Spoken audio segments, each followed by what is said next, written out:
Réaliser sa mission d'âme, ça fait flipper.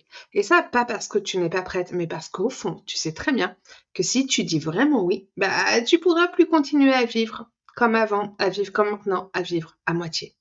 Tu ne pourras plus te cacher derrière. Je ne sais pas encore.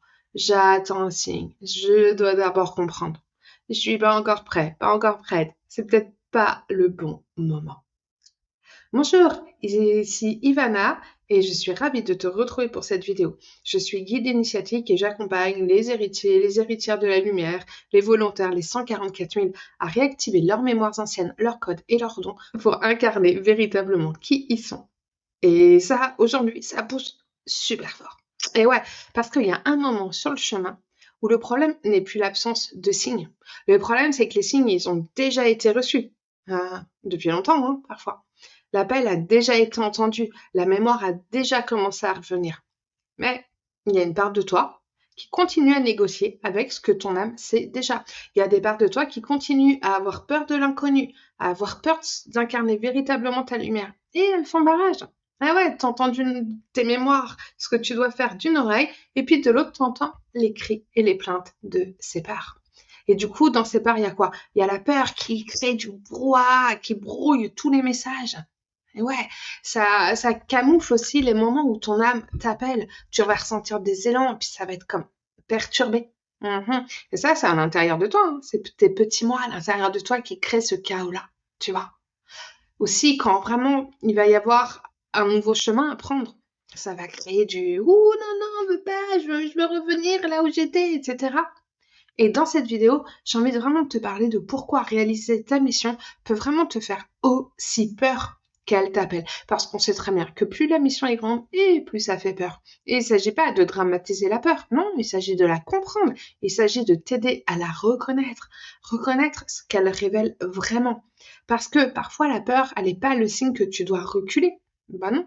Parfois, la peur, elle indique exactement le seuil que ton âme est prête à franchir. Et ouais, comme on dit, tremble, mais avance, cher Padawan. Alors, avant d'entrer dans le cœur du sujet, j'ai envie de clarifier quelque chose avec toi. J'ai envie de clarifier le fait que quand je parle de peur de réaliser ta mission, je parle pas d'une peur qui prouverait que tu n'es pas faite pour cela. Je parle pas d'une peur normale, on va dire saine, pas normale, saine. Tu vois, si en face de toi, tu vois un gros ours, t'es perdu dans la forêt, t'as un gros ours, heureusement que t'as peur pour te permettre de fuir, ok? Ou des choses où tu ne te sens pas en sécurité, où tu sens que c'est pas toi. Voilà, tout ça, je parle pas de cette peur-là. Non, je parle véritablement d'une peur qui s'éveille au moment où tu dois incarner ta lumière. Cette peur de réaliser véritablement ta lumière. Et ça, cette peur-là, elle est différente. Je sais pas si tu sens de quoi je parle, tu la sens en toi, dans tes tripes. Je parle pas d'une preuve que tu t'es trompé de chemin non plus, je parle pas d'un manque de capacité ou d'une absence de légitimité. Non, je parle de cette peur, peur de la lumière. Parce que très souvent, les êtres qui portent un appel profond interprètent leur peur comme un problème. Ils se disent, si j'ai peur, c'est que c'est pas le bon chemin. Si j'ai peur, c'est que je suis pas prête. Si j'ai peur, c'est que non. Mais hey, elles se disent aussi, si j'avais vraiment une mission, je serais confiante. Si c'était juste, bah, j'aurais pas peur, je serais en confiance et je serais bien. Si mon âme m'appellerait vraiment, ce serait fluide. Si j'étais prête, j'aurais plus de doute. Mais c'est pas toujours vrai. Oui, parfois ça l'est, parfois c'est complètement fluide, parfois c'est évident. Mais c'est pas toujours vrai. Il y a des moments où on doit lâcher vraiment l'ancien et puis avancer. Et puis surtout, les peurs qui remontent, elles viennent pas forcément de cette vie, elles peuvent venir du transgénérationnel et puis d'autres vies aussi. Parce que t'en as vécu plein des choses. Et des fois, juste le fait d'incarner ta lumière, il y a tellement de choses, tellement de vies où tu vas incarner ta lumière et où ça s'est mal fini. Ben ça, à l'intérieur de toi, ta matrice de cristal, elle s'en rappelle. Ton âme, elle s'en rappelle. Tu vois? Et parfois, ce qui te fait peur, c'est pas la mission elle-même, mais c'est ce qu'elle va transformer dans ta vie aussi. Tu vois? C'est-à-dire que peut-être elle peut te demander de lâcher du connu, sous n'importe quelle forme que ce soit, pour aller vers l'inconnu. Il y a beaucoup d'êtres qui ont peur de l'inconnu. Et ouais, parce que le connu, même si parfois il est inconfortable, on le connaît. C'est aussi le fait que cette lumière, elle va te demander de te rendre visible. Elle va du coup révéler des choses aussi à l'intérieur de toi. Ouais, il n'y a pas mieux que pour alchimiser son aide que d'accomplir sa mission, hein, parce que ça met tout en lumière. Mhm. Elle va aussi exiger des choses en toi comme de la cohérence, de la vérité, de l'alignement. Et ouais, parce que tant que tu n'incarnes pas vraiment ta lumière, tu peux être incohérent, tu peux ne pas être très aligné, c'est pas très grave, ça gêne qui. Mais à partir du moment où tu commences vraiment à incarner qui tu es, pourquoi tu es là et que tu te mets en route, et qu'il y a peut-être d'autres êtres aussi qui te rejoignent, t'as intérêt à être dans la cohérence et dans l'alignement, hein. C'est important, tu vois. Et donc, en cela, réaliser sa mission d'âme originale, elle n'est pas toujours confortable. Tu vois, par exemple, par rapport à cette mission d'âme que je porte, le fait d'être original Ilan Kebros. Bon, la première fois que j'ai été amenée à enlever un implant dans Gaïa, bon, c'était à Cracovie. Bon, ça allait, c'était encore assez gentil. Mais après, à Rome, quand ils m'ont demandé d'aller retirer un implant qui était au Colisée, je me suis dit, ouais, mais qui je suis pour faire ça, tu vois? J'avais super peur. Alors, ça allait parce que j'étais très bien entourée à distance, mais quand même, j'avais la flippomètre. Donc, c'est toujours avoir peur, ok, mais aller au-delà de ça. Quand vraiment tu sens que c'est un appel très profond en toi. Et c'est hyper important parce que la mission d'âme, c'est pas toujours confortable non plus, hein. Des fois, on va te dire, tu vois, moi, à peine j'étais rentrée de Cracovie, ils m'ont dit, bah, tu repars à Rome. Bah, ça demande quand même d'avoir confiance, sacrément confiance, hein, sur beaucoup de plans différents, hein. Parce que bah, ça vient toucher à plein de domaines dans la vie, en fait, tu vois. Et c'est pour ça que des fois aussi incarner sa mission d'âme, ça peut venir déranger tout ce qui est en toi, c'est organisé pour rester en sécurité, mais qui n'est pas vraiment toi. Tout ce qui est tes faux self, tout ce que tu as créé depuis ton enfance pour faire plaisir à papa et à maman et à la maîtresse, à la bonne du curé, je sais pas qui encore, tu vois. Tous ces faux selfs qui ont juste pas envie de disparaître, en fait. Mais plus tu vas être qui tu es vraiment, et plus ces faux selfs, ils vont s'alchimiser. Et ces faux selfs, ils veulent pas. Donc, du coup, bah, ils rouspident.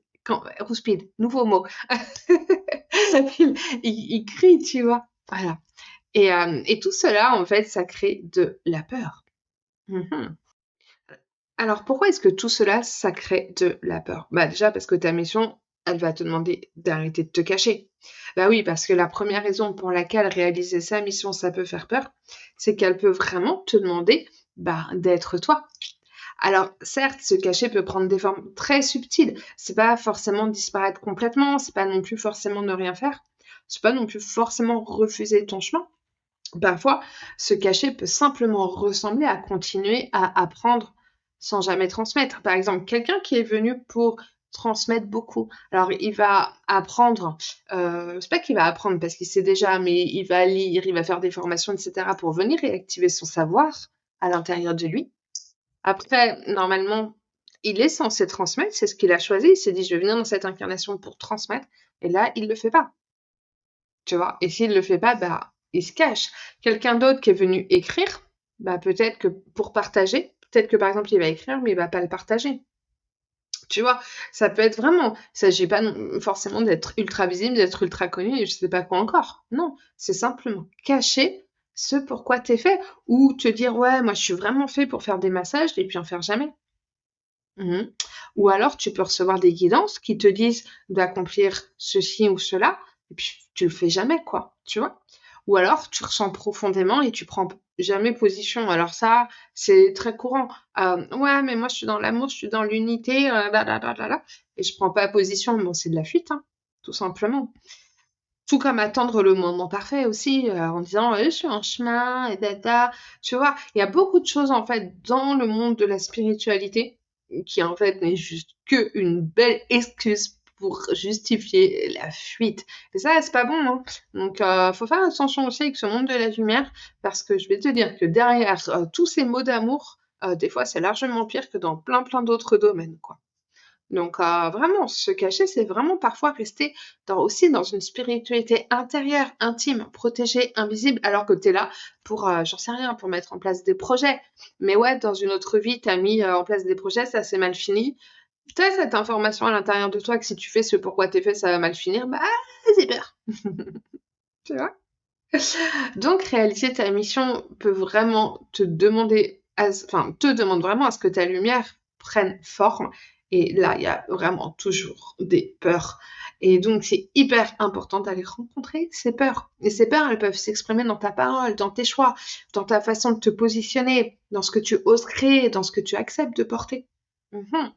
Et oui, parce qu'une lumière ressentie en silence ne dérange personne, mais une lumière incarnée vraiment devient visible. Et combien de fois j'entends des gens dire ouais, mais on n'est que de la lumière, machin. Oui, bah on est de la lumière qui a choisi de s'incarner sur Terre. Donc accepte cette expérience, va vraiment rencontrer ton incarnation au plus profond, et alors tu te découvriras toi, mais tu découvriras aussi l'absolu.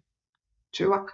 Donc, c'est hyper important, hein, de vraiment de descendre dans la profondeur, dans la profondeur, dans la profondeur. Et ouais, parce que pour beaucoup de vieilles âmes, d'héritiers de la lumière, être visible dans sa lumière n'est pas neutre. Comme je te le disais, il peut vraiment y avoir des mémoires profondes associées au fait d'avoir été vu, entendu, exposé, porteur d'une parole, d'un savoir, d'une fréquence. Ça, à l'intérieur de toi, ça fait bouh. Donc, c'est hyper important d'aller rencontrer ces bouh pour comprendre pourquoi c'est là, qu'est-ce qui crée ça, pourquoi ces bouh, ils sont là. Parce que s'ils sont là, c'est qu'ils ont une très bonne raison d'être là. Hein. Et puis aussi, arrêter de se faire violence en leur disant de ne pas être là. Ben non, s'ils sont là, c'est qu'ils ont une raison d'être là. Donc, aller les rencontrer. Et ça, c'est un chemin que j'enseigne. Hein. Il y a un protocole, il y a une façon de faire que j'enseigne dans Athénaïs. Je te mettrai le lien sous la vidéo. Si tu as envie de réserver un call avec moi pour voir si ce programme d'accompagnement est fait pour toi. En tout cas, si tu es un héritier de la lumière, si tu es une vieille âme, c'est que tu sais profondément au fond de toi que tu portes quelque chose d'important et tu sais que tu dois l'incarner. Parce que combien d'êtres me disent « Mais moi, je sens que j'ai quelque chose d'important en moi, mais je ne l'incarne pas. » Donc cette chose-là, elle est là pour prendre sa place. Toi, tu es là pour prendre ta place. Et que toutes ces peurs, etc., ça arrête de négocier. Parce que ta mission, elle ne te demande pas de devenir quelqu'un d'autre. Elle te demande de devenir véritablement qui tu es, au-delà de ces peurs, au-delà de ces faux selfs, etc. Ta mission, elle ne te demande pas d'arrêter de disparaître de l'endroit exact où ton âme t'appelle. Et non, bien sûr que non. Après, la deuxième peur que je vois beaucoup revenir à travers tout ce que vous me dites depuis tant d'années, c'est que ta mission va te demander de quitter l'identité de celle ou de celui qui cherche encore. C'est-à-dire que, tu vois, en nous, on peut être assez paresseux. Ouais, mais je cherche, et puis finalement, t'es bien dans cette identité de je cherche, parce que c'est confortable. Mais en fait, ta mission, elle va te demander de quitter cette identité très confortable pour rentrer dans celle qui initie, qui incarne. C'est-à-dire que, tu vois, la chercheuse, elle apprend, la chercheuse, elle explore. Je dis la chercheuse peut être le chercheur. Il reçoit, il compare, voilà, c'est assez mental, c'est tranquille, tu vois, c'est un jour d'été sur le sable chaud à la plage, je crois. Mais ouais, mais il y a un temps pour chercher, pour recevoir, pour comprendre, et il y a un temps aussi pour vraiment incarner véritablement qui tu es. Et ça, donc, il y a ces deux identités différentes, tu vois, ces deux énergies différentes. Parce qu'en fait, à un moment, le fait de continuer à chercher, ça devient une manière subtile de pas répondre. Je te parlais de fuite tout à l'heure, on est en plein dedans. Parce que tant que tu cherches, bah tu dis ouais, j'ai encore à chercher, donc tu portes pas. Tu vois? Tant que tu cherches, tu peux encore dire je sais pas, je suis pas sûre, je dois comprendre. Mais lorsque ton âme, elle a déjà reconnu, eh bien quelque chose se met à changer. Et la question, c'est pas quelle est ta mission. La question, c'est pourquoi est-ce que tu continues à faire comme si tu savais pas. Et en fait, pourquoi bah t'y vas pas. C'est comme celui qui sait très bien qu'il a besoin de faire du sport parce que ça va lui faire le plus grand bien, mais il a la flemme. Donc il reste sur son canapé à regarder des vidéos. Pourtant, il sait qu'il doit aller faire du sport, mais c'est difficile de se lever de son canapé. C'est exactement la même chose. Et ouais, ça peut secouer cette question-là. Maman, c'est important de se regarder en face et de se faire un peu violence. Hein, parce qu'il s'agit d'y aller vraiment. Ça demande de plus d'énergie. Hein. Ça demande plus d'énergie d'incarner que de recevoir, en fait. Et réaliser ta mission demande de passer de la quête à la posture, demande de passer de la consommation de connaissances à l'incarnation. de passer du je veux comprendre au je porte. Et bien sûr que porter, c'est beaucoup plus challengeant. Bah, sinon, ça serait facile et tout le monde le ferait, hein. On n'en est pas là quand tu regardes l'humanité. Donc, c'est clair que ça fait peur. Mais ouais, mais tremble et avance. Ce passage, il fait très peur parce qu'il demande de plus rester éternellement dans l'entre-deux. Mais aussi parce que bah, il te demande de savoir quoi faire. Et savoir quoi faire, c'est pas quelqu'un de l'extérieur qui va te le dire. C'est à l'intérieur de toi. Tu as besoin d'écouter ton âme, d'écouter ton système qui va t'indiquer vraiment pas après pas quoi faire. Mais tant que tu continues à accumuler de l'information qui vient de l'extérieur et que tu viens pas reconnaître à l'intérieur de toi ce qui a besoin de se manifester, tu resteras bloqué.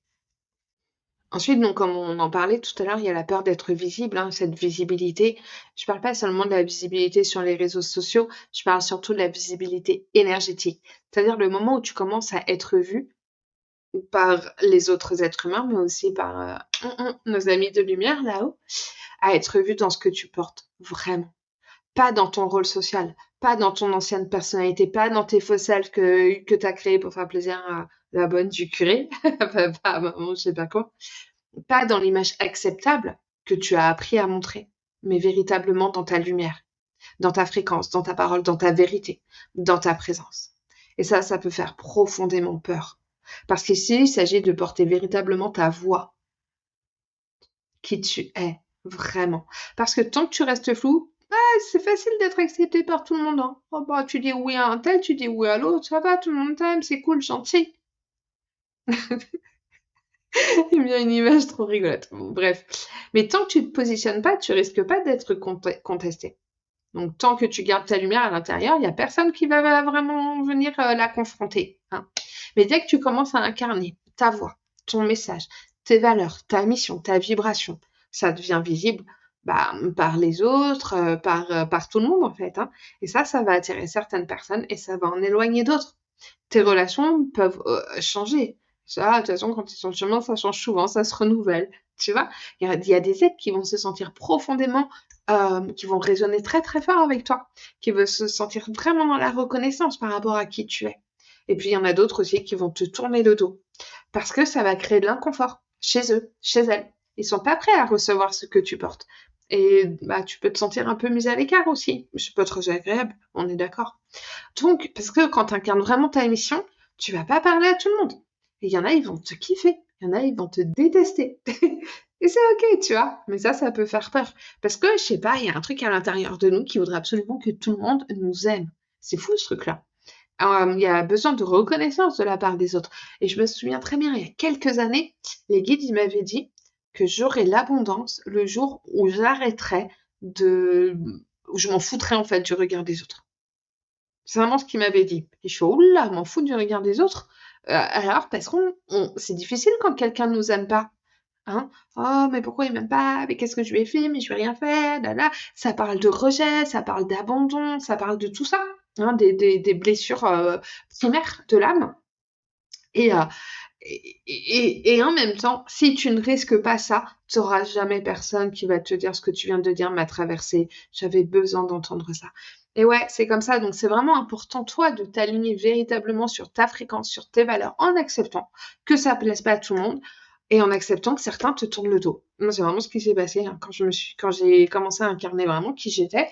Bah, tous mes amis de l'époque, franchement, bah, il y en a très, très peu qui sont restés. Ils m'ont tous tourné le dos, mais en vrai, je m'en foutais parce que moi, j'étais sur ce que j'avais à faire et c'était tellement important pour moi, c'était tellement ma respiration.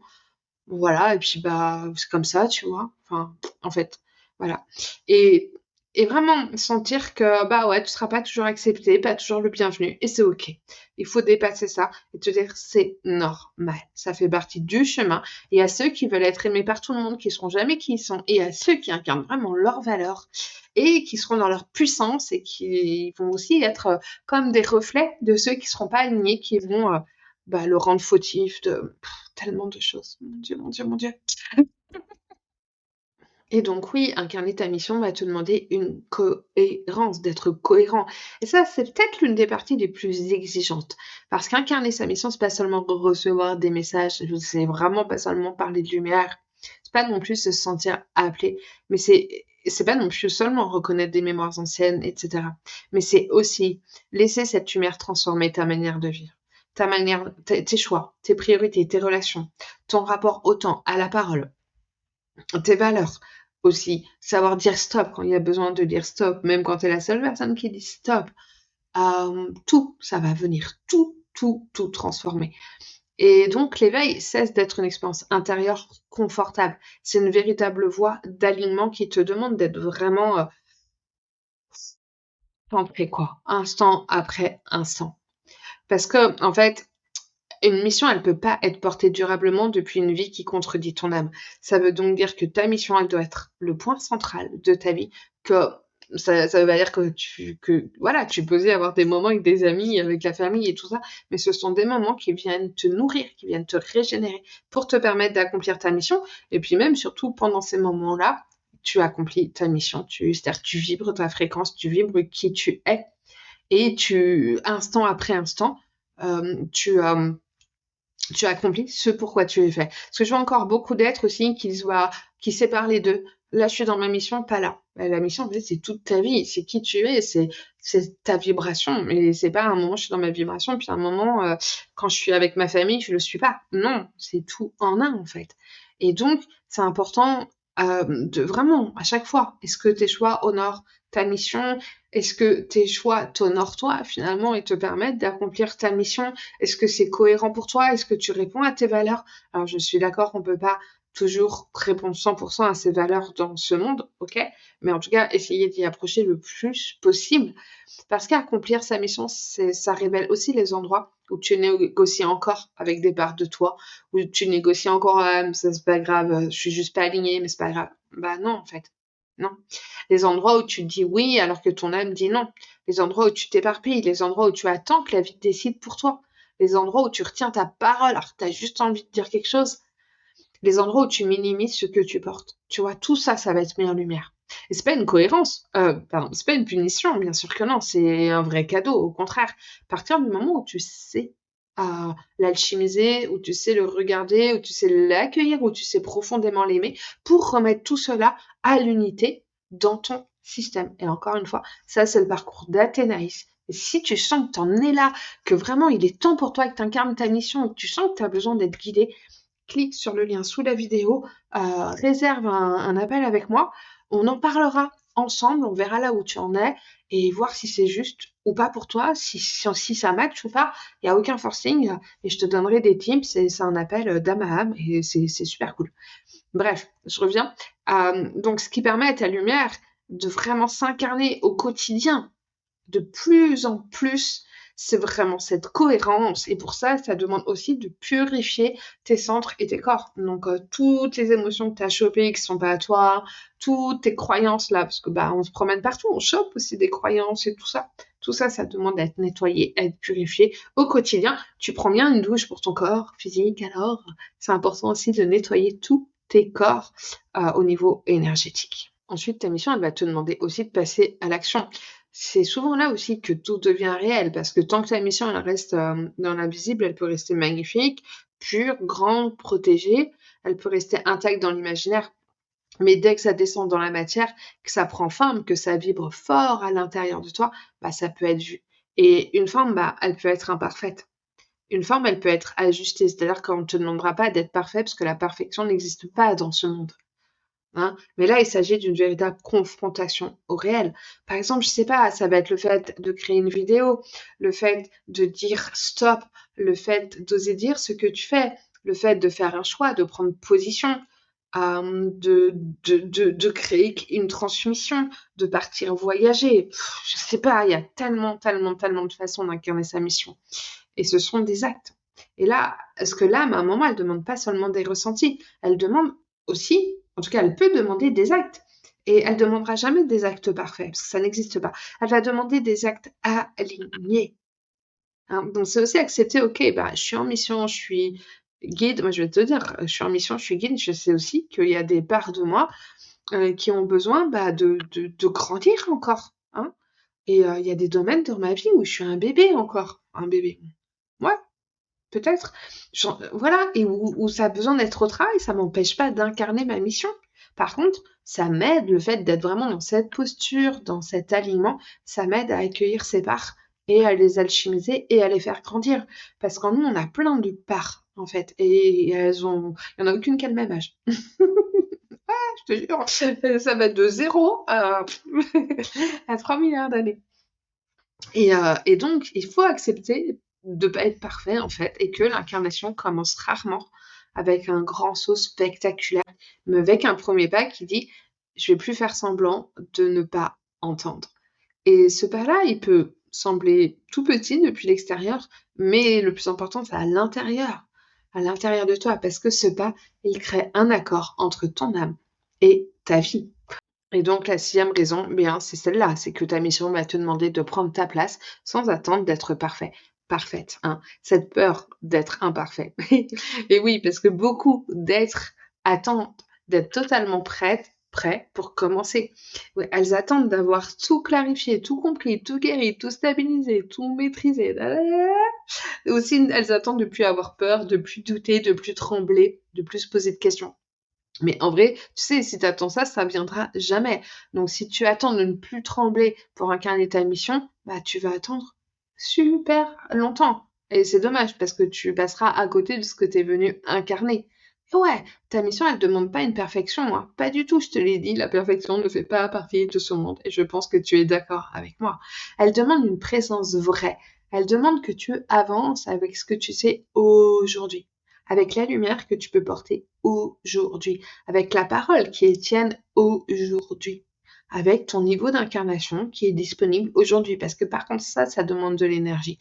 Ça, c'est vrai. Et plus tu vas retrouver la stabilité à l'intérieur de toi et plus tu vas te purifier et t'activer intérieurement et plus tu vas savoir connecter au royaume de la lumière en toi pour la diffuser dans tes corps et dans tes corps subtils. C'est ce qu'on apprend aussi dans Athénaïs. Et plus tu auras l'énergie dont tu as besoin pour accomplir ta mission. Et ça, c'est super important parce que ouais, ça en demande. Donc, il faut savoir comment en créer à l'intérieur de toi. T'as juste besoin d'être honnête avec ton appel, avec toi-même, avec ton âme. C'est ça la maturité spirituelle. C'est de pas attendre d'être devenu une version idéale de soi-même pour poser un acte juste. Non, c'est commencer depuis l'endroit réel, depuis l'endroit vivant, depuis l'endroit où tu es et où ton âme te dit qu'elle t'appelle maintenant. Alors, si réaliser ta mission te fait peur, eh bien, peut-être que ça ne veut pas forcément dire que tu n'es pas prête. Ça peut peut-être simplement vouloir dire que cette peur, elle est là pour te montrer l'endroit où ton ancienne identité résiste encore à la lumière que tu es venu porter. Parce que ta mission, elle n'a jamais menacé personne et surtout pas toi-même. Par contre, oui, elle menace les formes qui ne peuvent plus contenir ton âme, tes faux selfs, tes croyances limitantes et tes anciennes versions de toi qui aujourd'hui n'ont plus lieu d'être. Elle menace aussi la version de toi qui se cache, qui cherche encore pour ne pas choisir. Hein, c'est elle aussi qui atteint une permission extérieure. Et c'est pour cela que ta peur est là. Et donc, c'est hyper important de l'accueillir. Et comme je te l'ai dit, c'est exactement pour cela que j'ai créé Athénaïs. Athénaïs, c'est pas une formation spirituelle de plus. C'est pas un espace pour accumuler encore des connaissances. C'est pas non plus une thérapie. C'est pas un programme pour aller mieux. C'est un véritable parcours initiatique d'activation, de stabilisation et d'incarnation. Hein. C'est un passage pour les êtres qui sentent l'appel, qui reconnaissent que vous êtes là, venus là pour quelque chose d'important et qui veulent vraiment y aller, qui veulent vraiment incarner qui ils sont. Ici, il ne s'agit pas simplement d'entendre, il s'agit aussi vraiment d'incarner ce pourquoi tu es fait. Parce que c'est hyper important, parce que c'est pour ça qu'on est venu sur Terre, dans un corps de chair, dans un corps de matière. Il s'agit de passer de la connexion à l'action, de la lumière ressentie à la lumière portée. Bref, un parcours d'alchimie extraordinaire, un parcours initiatique extraordinaire. Et vraiment, pour que tu puisses enfin incarner qui tu es, vraiment le lien pour découvrir Athénaïs, là, dans la description, tu cliques dessus, tu prends un appel avec moi, on s'en parle, etc. Un appel d'âme à âme, ça va être super. Et en attendant, tu peux me dire en commentaire ce qui te fait le plus peur dans le fait de réaliser ta mission. Est-ce que c'est le fait d'être vu, de te tromper, de ne plus pouvoir revenir en arrière, de devoir changer de posture, de passer à l'action, de découvrir que finalement tu savais déjà depuis longtemps? Tu peux te dire, ouais, c'est ballot quand même, hein. Voilà, simplement, je t'invite à écrire le mot qui résonne le plus pour toi là, à l'écoute de cette vidéo. Et puis, bah, si cette vidéo, elle a résonné pour toi, tu peux la liker et t'abonner à la chaîne en activant la cloche parce que je partage ici des transmissions régulièrement. Et je t'invite vraiment à incarner qui tu es parce que toi, tu as besoin de ça, parce que l'humanité a besoin de ça, parce que le monde a besoin de ça, et parce que je rêve d'une terre où chaque être incarnera sa mission. Plein d'amour à toi. Ciao, ciao.